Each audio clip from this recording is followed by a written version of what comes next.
Hey there, everyone. My name is Dan Camelon, and I am the Strength Coach Tutor.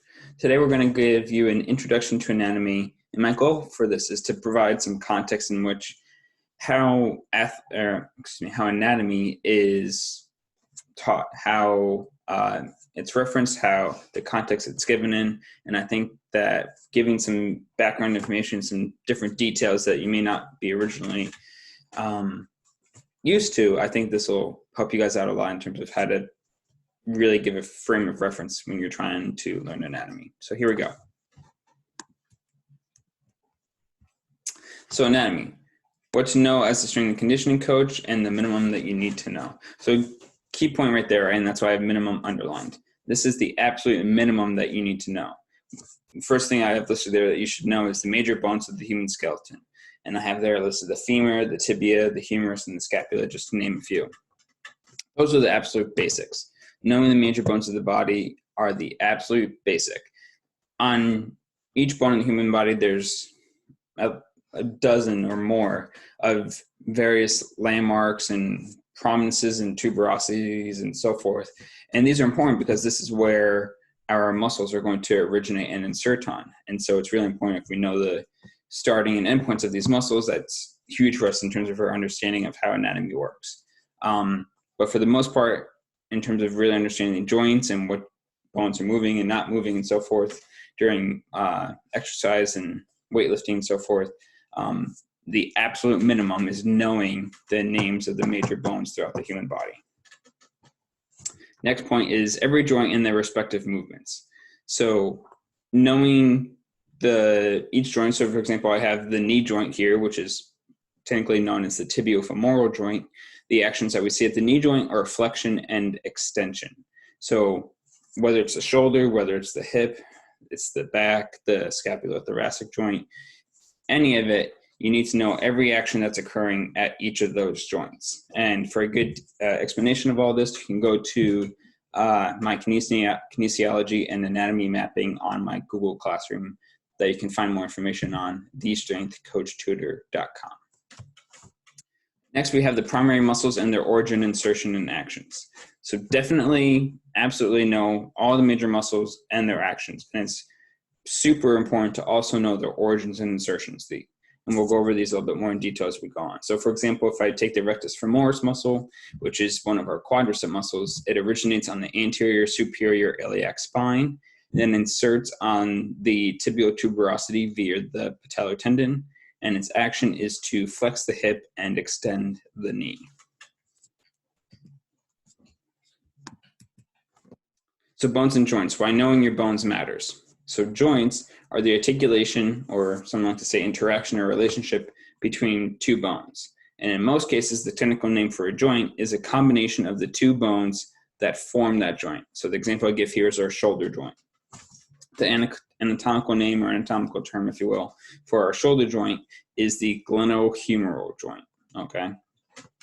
So let's break that name down, glenohumeral. So gleno refers to the glenoid fossa of the scapula. Humeral refers to the humerus.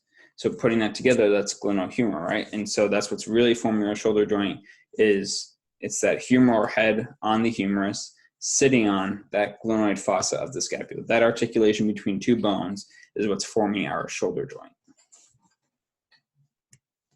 So joints and their respective movements. So if you can understand which movements occur at each joint, then you can understand the movements necessary to perform weightlifting and sport-specific activity. So if, for example, if you're aware of all the movements that occur at the shoulder, then anytime someone's doing a weightlifting exercise or any type of sport-specific activity, you can look at their shoulder while they're performing that activity and detect, oh, hey, they're doing this action, they're doing this action, and you can kind of go through your head what the movement needs of that sport are, all right?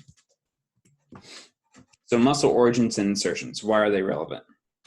So the origin is the attachment site of a muscle that is not moving or non-moving, where the insertion point is the attachment site of a muscle that is moving. And typically speaking, for the most part, the insertion is typically more distal or farther away from the center of the body when compared to the origin. All right. So usually whatever the insertion is, that's the bone when you're performing some sort of movement that's actually moving during an exercise or activity. So understanding where a muscle starts and ends tells you which joint or joints that muscle crosses, right? And so if you understand which joint or joints a muscle crosses, then you know that muscle is going to act on that joint. So for example, if you take the biceps brachii muscle, most people are aware of, okay, yes, it flexes the elbow. Most people are aware of that, right? But if you knew that it originates on the shoulder and in different landmarks of the shoulder, then you would also know that it flexes the shoulder as well, all right? So understanding that origin insertion tells you which joints it's going to cross, and if it's going to cross a joint, then it's going to have an action at that joint.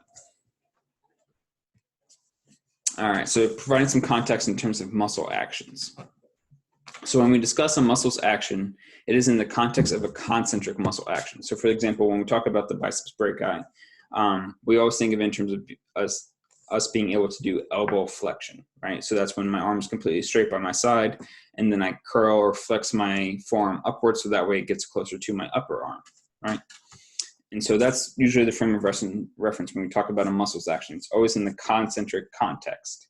But whenever we perform an eccentric muscle contraction, the muscle's action is then the opposite of what it performs concentrically. So eccentric is when the muscle is lengthening, or most commonly known as the lowering phase as well. And so when I'm in that lowering phase of a biceps curl, my elbow is going into extension. So the biceps brachii is responsible for eccentric elbow extension. All right, so concentrically, and this is how we most commonly talk about it, is it's in the reference of its concentric muscle action. Opposite of that is when it's eccentrically contracting, the movement is going to be the direct opposite. So now, last bit here for muscle actions and joint movements. So as a final thought, when discussing muscle actions and joint movements, the starting or reference point is always from the anatomical position. And so I have this X-ray of a woman here, and this is her standing in the anatomical position, which is just doesn't look like it's anything too special, right? You're just standing upright, nice and tall.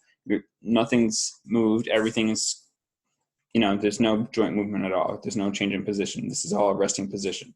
But what is important to know is that the palms are facing forward. Okay, so the palms are facing forward. That's the kind of a key point, because most often when we stand, we have our palms facing our thighs.